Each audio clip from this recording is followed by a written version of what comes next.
Dominique et Nique s'en allaient tout simplement au Dieu, pauvre et chantant. En tout chemin, en tout lieu, il ne parle que du bon Dieu, il ne parle que du bon Dieu. This is a true story, a story which can only happen in a multicultural society. To explain everything better for you, I use anonymous and morphed random faces. Let me introduce you to Ben.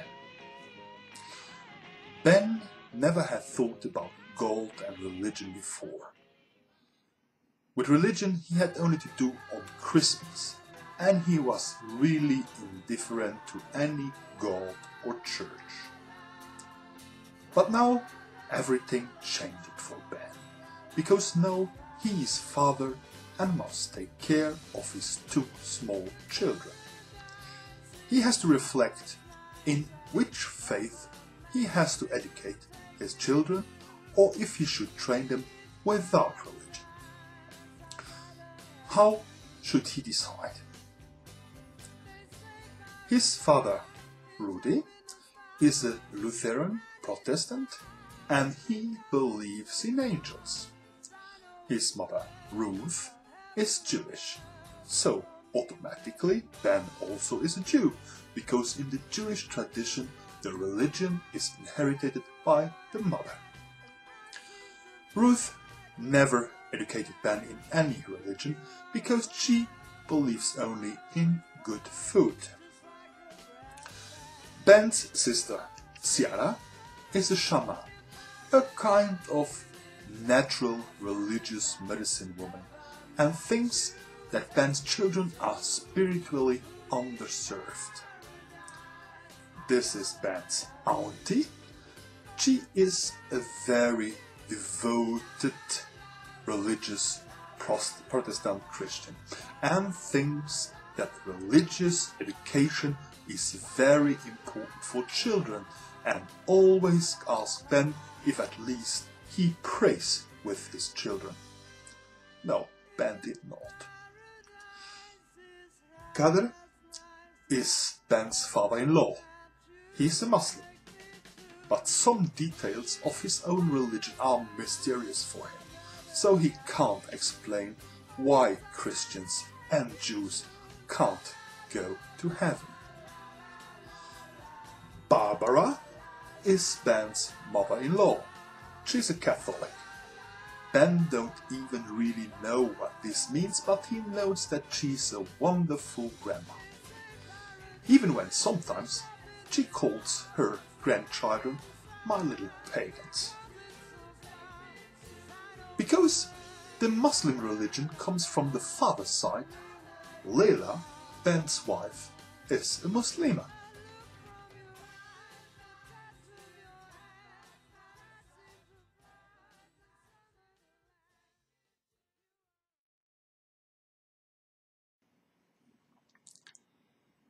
So Ben's question was quite easy.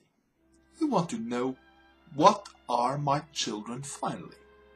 Are they Muslim, Protestants, Jews, or really pagans? Or absolutely nothing from all of them? Do you have to search for God, or does he reveal himself?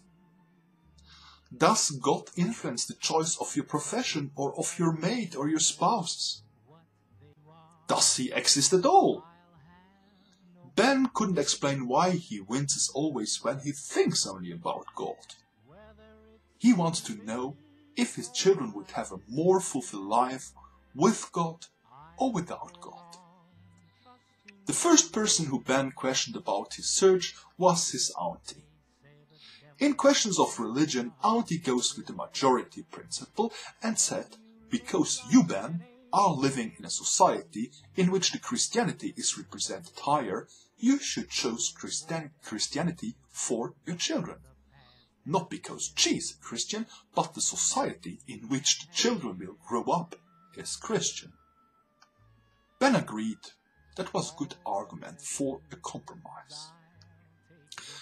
Ben himself is not predestinated to transfer a religion, and his Muslim wife neither, because in Islam it's the father who decides to transmit the faith. And that's how I met Ben. He came to my office and asked me for my advice. And here what I told to Ben. Dear Ben, children are feeling exactly if the parents are standing behind what they want to teach them. If the children feel that you are not standing behind, that you don't identify yourself with what you want to teach, then they will feel lost. You should choose a way for your children where you yourself are standing behind, which yourself find right.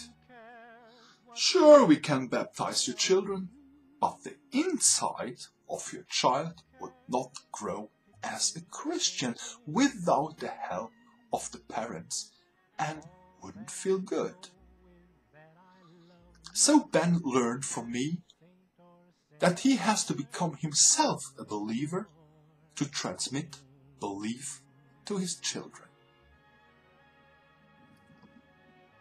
After this, Ben thought about an easier way to bring his children to a faith. There are confessional kindergartens with special educators who can bring religion nearer to his children than he as an unbeliever could do it. He first was invited to a Shabbat ceremony in a Jewish kindergarten.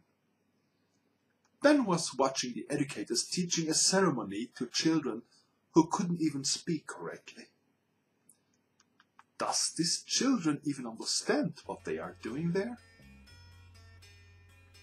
One of the educators explained that in this group, with children from 2 to 5 years, the playfulness is such that the children would only copy what the adults are doing.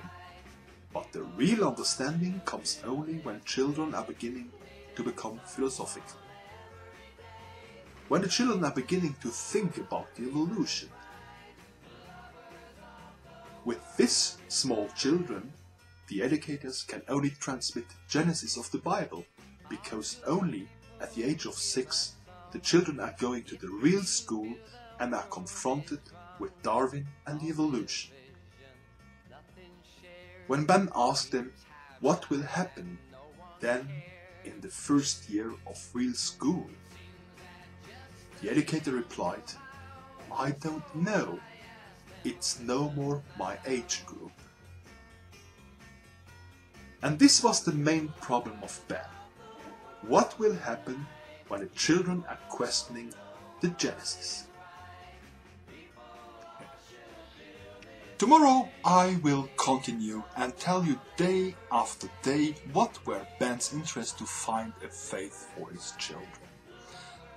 In an apostolic, a Catholic, a shamanistic, a Methodist and a Baptist community, from a Trappist monk, from a yoga teacher, a Buddhistic Coventry, a Qur'an school, an old Germanic Celtic druid, a Hindu temple, and even a meeting with the coroner who has to know all faith, not to make a mistake in the burial ceremonies of the different religions. Tell your friends about this serial and don't forget to rate this video. And if you are not yet a member of my parish, please subscribe. This was Brother Dominic. I see you tomorrow. Raymond.